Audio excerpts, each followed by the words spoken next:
Okay, Assalamualaikum and hi. Today, my group member and I would love to present the business model canvas of one big company in Malaysia, which is JAKEL Trading. Now, let's have a bit of introduction on the company itself. JAKEL is a company that is established by lead Muhammad JAKEL bin Ahmad, and it is first set up in Muar before it expanded in Segamai. So after a few years, they start to franchise their business, and now they are available in every states in Malaysia. Okay, now let's move to the key partners. So who are the key partners of JAKEL? So the first one is the franchisor, and the next one is Overseas Chinese Bank Corporation or OCBC, and suppliers from India, Italy, and etc. And who are their key supplier actually? There are actually many famous brands that become the key suppliers to JAKEL, and part of them are Valentino, Pierre Cardin, Roberto Cavalli, and also factories from overseas. And which key resources are they actually acquiring from the key partner? Uh, the resources is actually textiles, carpet, curtain, service and expertise, money, and distribution channel. And which key activities do partners perform? Um, Besides supplying textile, carpet, and etc., they also assisting JAKEL in importing fabrics and to resell them in Malaysia. Besides, franchisor work in managing the branch. Besides selling the product to customer. Okay, now we move on to the key activities. Basically, the key activities of JAKEL is to supply textiles and carpet and etc. to the customers. But there are also a few key activities that they perform, which is marketing, distribution, designing their own textiles, tailoring, advising, and training. And that's all from me.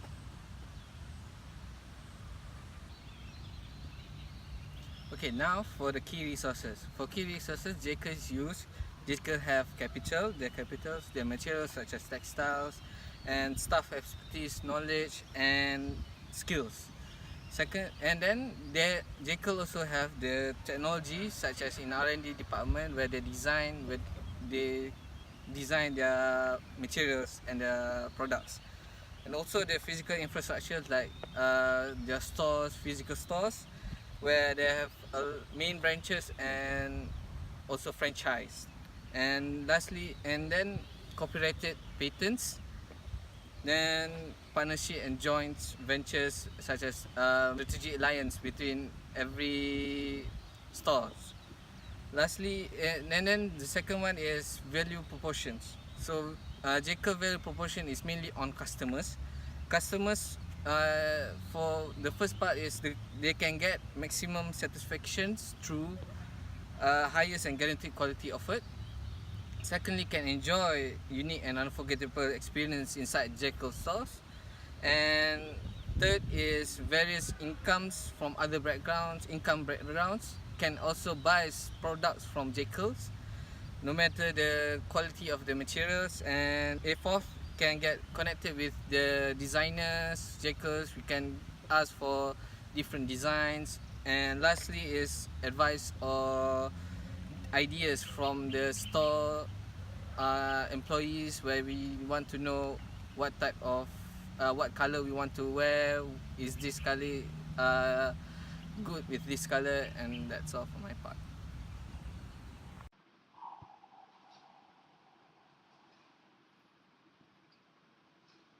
Hello and hi. And now we're moving on to customer relationship. JAKEL Textile provide a great customer service for our customer, in which we dedicate assistance during the entire shopping period to the customer to look for the quality or the material that they look for. Next, staff that serve them is allowed to give a certain amount of discount that they want to give. In addition, floor manager of each section is also allowed to give a better value of discount. Lastly, in order to maintain a good relationship with the customer, we also held annual activities with community, which last year is known as JAKEL Charity Run, which is to establish a good relationship within the customer. Next, we're moving on to customer segment. Where customer segment, there is a lot of variety in the customer nowadays. There is customer with low income, with high-end income, and also medium income. So JAKEL Textile provide a very good range from low income quality and material to the high income quality and material.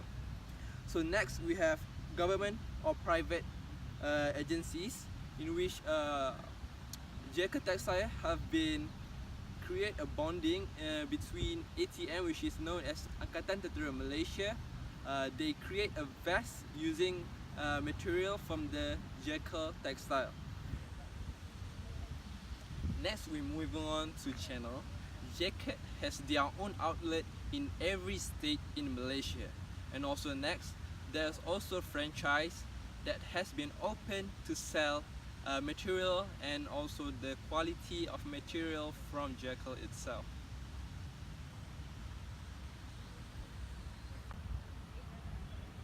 Okay, so next I will explain about the cost structure. So cost structure is the financial investment that JAKEL Trading need to invest to run their textile business. Okay, the first cost structure is the salary. So they need to consider the amount of salary they need to give to their workers and manager who directly sell their products to the customer. Next, the next cost structure is the equipment that they need to provide to each of their outlet to run their business. Furthermore, the cost structure is their advertisement, the infrastructure of their buildings and their shop, and the production of their textile. Furthermore, the cost structure is in importing their product from the overseas. Next, they need to invest a certain amount of money for their training of their workers. And lastly, is they need to invest in the research and development to produce a new kind of products. Okay, next I will talk about the revenue stream on how they can collect their profit through the business. Okay, the first one is through franchising fee. So when a franchisor open a franchise of their outlet, they can charge certain amount of money to the franchise. So the second one is through the direct sale of their products to the customer. The third one is through service revenue. When a franchisor open a new franchise of their outlet, they need to train their workers. So JAKEL Trading can provide those training and also charge a certain amount of fees for the workshop. And the last is through the rental revenue. We can take example as at JAKEL Square, when a restaurant want to open a business there, they can charge them certain amount of money for the rental. So that's all for me. Thank you.